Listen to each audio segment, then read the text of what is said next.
Oke baik, Assalamualaikum warahmatullahi wabarakatuh. Bapak Ibu guru yang terhormat, jumpa lagi di channel Guru Abad 21, media informasi dan edukasi. Semoga Bapak Ibu senantiasa sehat walafiat. Nah, kemarin kan ramai itu video dari pernyataan Ibu Menteri Keuangan Sri Mulyani menyampaikan bahwa kenaikan gaji akan diumumkan oleh Presiden terpilih atau yakni Pak Prabowo Subianto.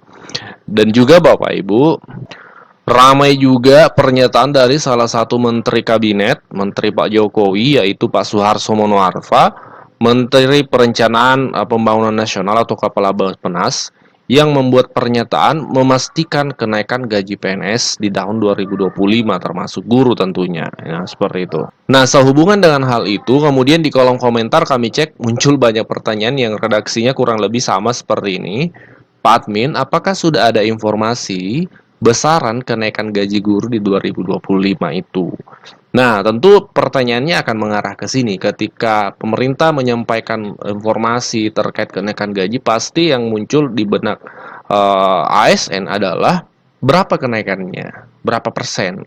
Di 2024 kita ketahui naiknya 8%, untuk pensiunan 12%.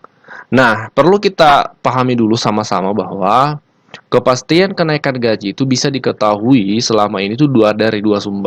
Yang pertama, pidato resmi Pak Presiden pada tanggal 16 Agustus.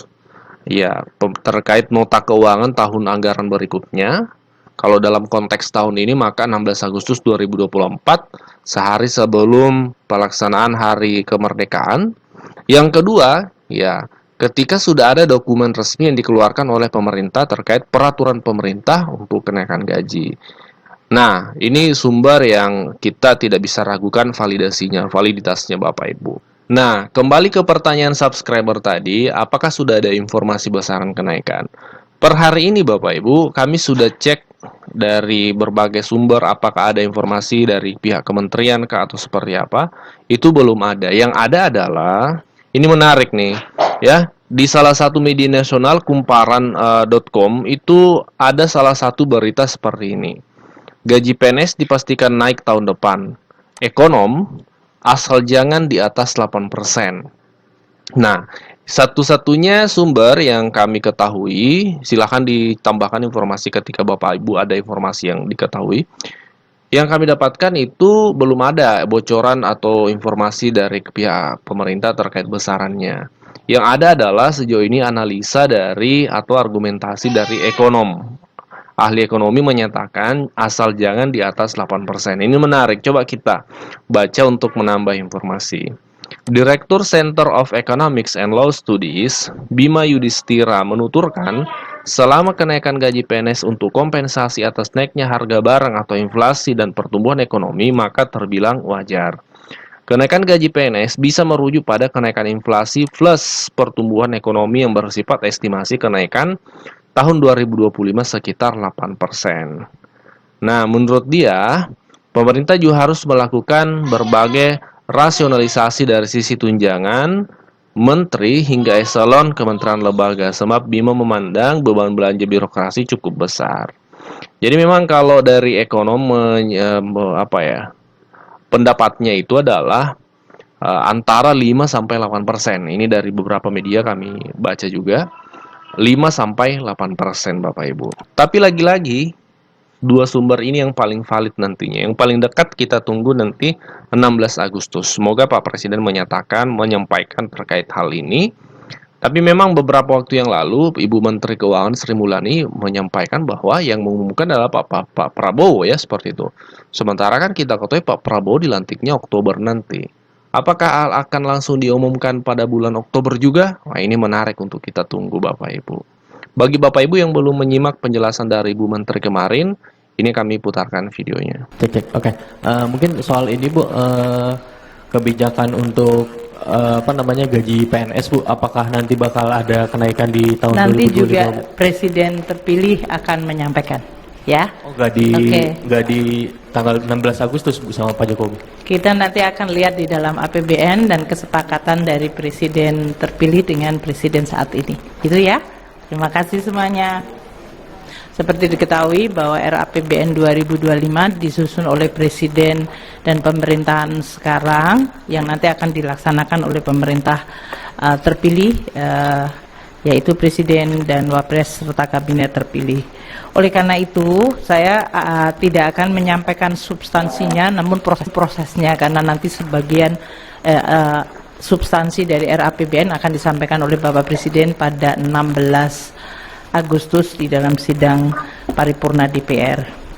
Dari prosesnya, sesuai dengan pembahasan awal dengan Kabinet saat ini dan kemudian kita sampaikan di DPR, ini kita sudah mulai menyusun RAPBN 2025.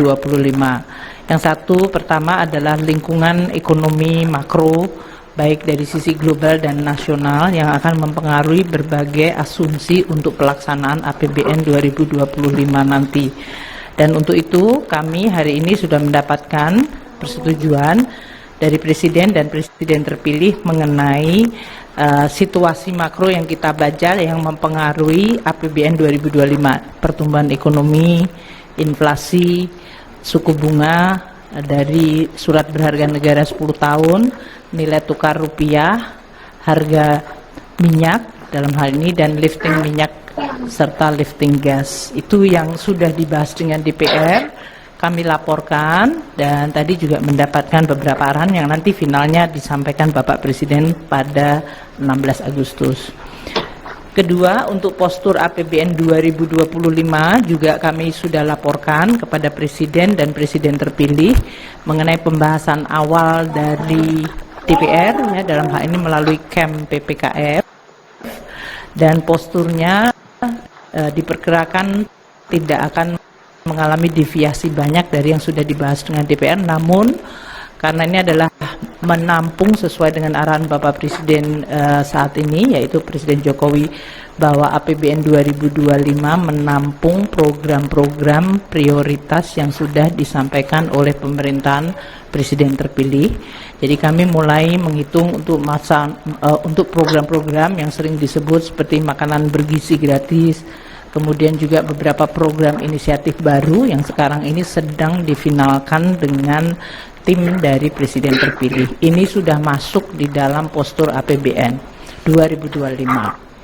Untuk beberapa polisi-polisi khusus nanti akan disampaikan oleh Presiden Jokowi maupun Presiden terpilih pada saat beliau sudah memulai dari pemerintahan pada Oktober 2023. Jadi saya ingin sampaikan bahwa proses transisi ini berjalan sangat baik, komunikasi berjalan intens antara pemerintah sekarang dengan pemerintah Presiden terpilih dan Wapres terpilih, dan juga mengenai program-program detail juga sudah mulai kita tampung dan nanti akan dituliskan dalam nota keuangan.